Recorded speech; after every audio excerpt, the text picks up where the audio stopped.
Let's talk about cash flow producing rental properties. Interest rates are at the lowest point they've been at in 2 years, and the rental market is at one of the highest points it's been at in the past few years.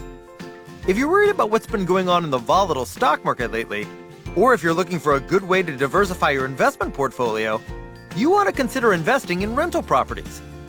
Right now, you can go out and buy a rental property in an amazing area like Frisco, Plano, or Prosper, with great school districts and communities.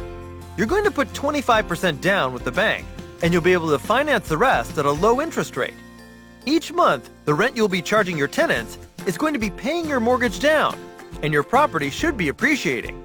So what happens is, you are building equity on an exponential basis over a period of time.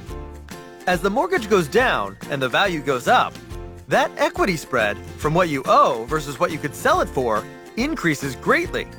In addition to that, many of our clients who have income-producing properties are getting a fair amount of cash flow back every month. We are helping a lot of investors build their real estate portfolio through income-producing rental properties. If you've ever considered being a landlord or owning some real estate, give us a call at 214-471-5007 and we'll talk you through it.